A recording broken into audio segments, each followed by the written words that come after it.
Hello YouTube family, I hope you are doing well wherever you are. Thank you for tuning into this channel today, and if you are tuning in for the very first time, I say welcome.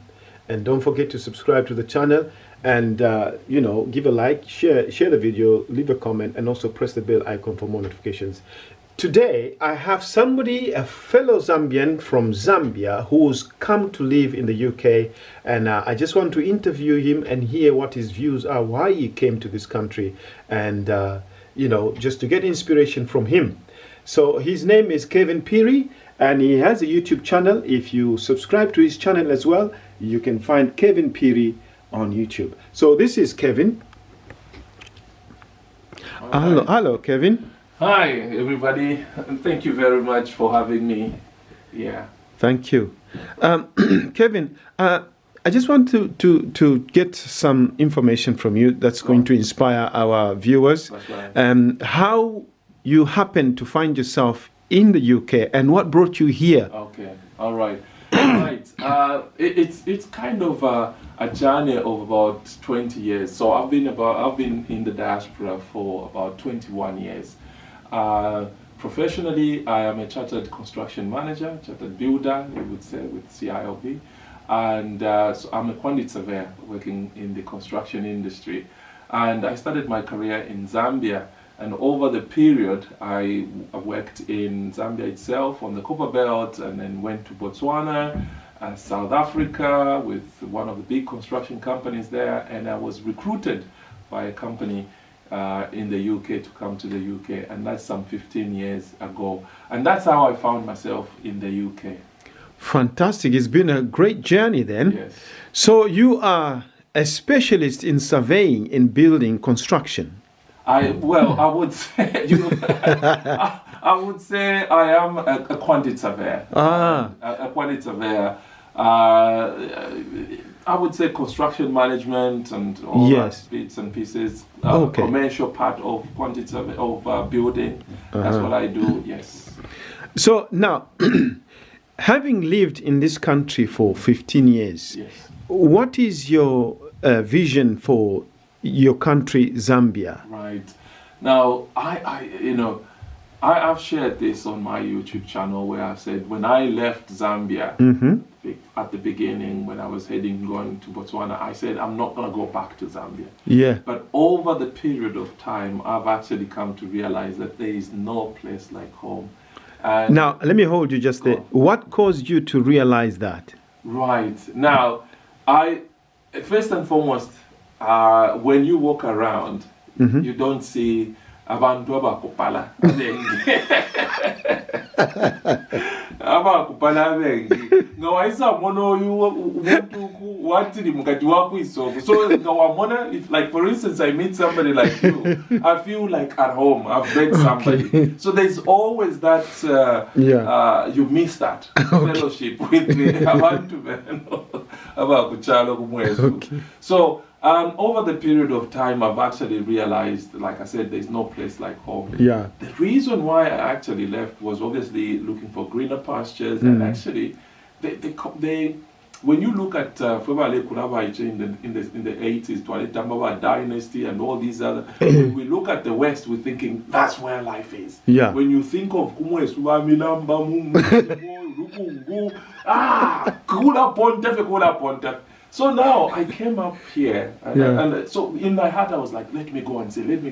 Yeah. But then I saw concrete everywhere. Then I thought, I think I'm better off kumweso. Yeah. Yes.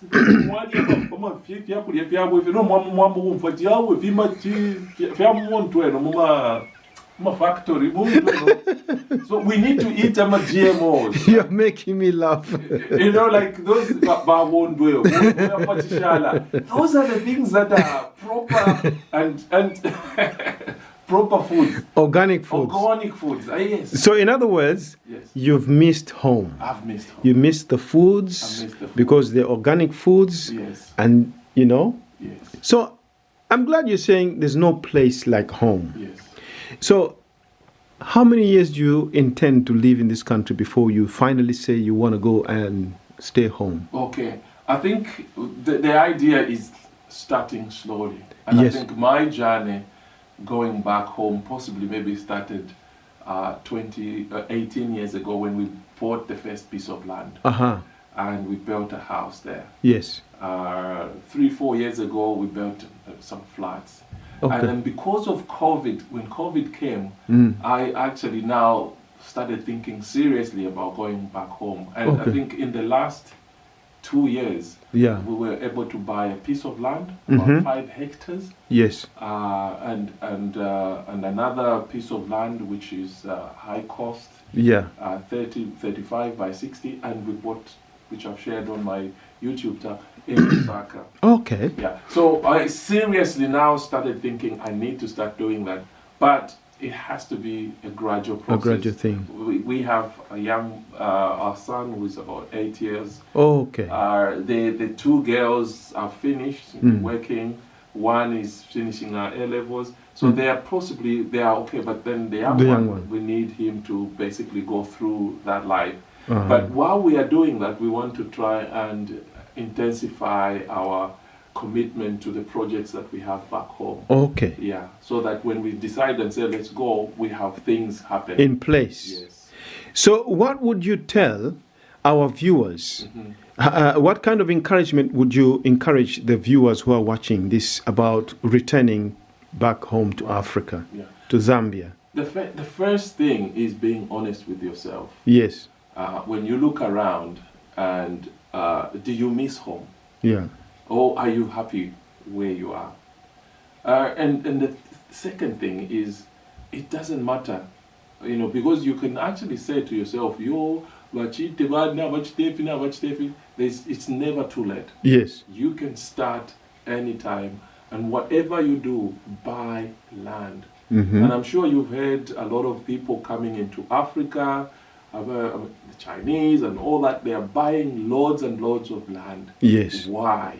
You ask yourself, there is something. I think Africa is actually on the rise. Yes. And it's for us who are in the diaspora to actually team up with the people of Zambia, of Africa, to actually participate in what is going on. So get involved, buy land. Whatever you do, buy land in Africa. And then the second thing is, if you are not thinking of going, give your children an opportunity. Yes. Buy them a piece of land so that when you never know, they might decide and say, no, we're not going to stay here. Yes, we're going to go back to Zambia. Because you can never know what the future holds. You can never know what the future holds. So I always say that, for me, what drove me to come to the UK or the countries was basically economics and that's it, jobs and earning and all greener pastures. Okay. Our children have grown in this environment. Yes. They have seen it all, and they are educated. They might decide and say, you know what, I need to go to Africa because Africa is still developing. Yes. There are loads and loads of opportunities there. Whereas here, things are already set and developed. Yes. So give your children that opportunity. Don't deny them. Let them make that decision, and to go back. If they want, let them go back and live in the land of their ancestors, as I always say. Yeah. Thank you, Kevin, for this short interview. But what are your last words to the people watching, the people in the diaspora? Just your last words of encouragement. Right.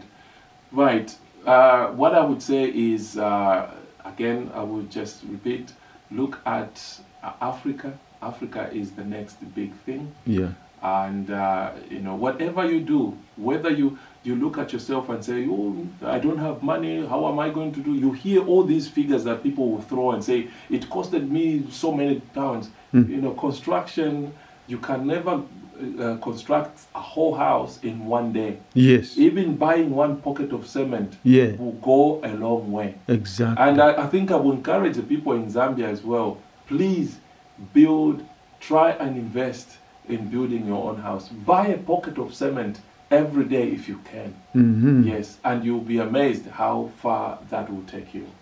Thank you so much, Kevin. I really appreciate you. Viewers, that was Kevin Piri. If you want to go on YouTube and watch his videos, The Awakening, his name is Kevin Piri. Get inspiration from his videos. And I just want to thank you for tuning in today. I really appreciate you. And for all those who've been supporting me, I say a big thank you to you guys. And those who are thinking of subscribing, don't hesitate. Just press that bell icon and subscribe. So thank you very much. Have a blessed day, wherever you are, whether it's evening or morning. Ciao. Thank you.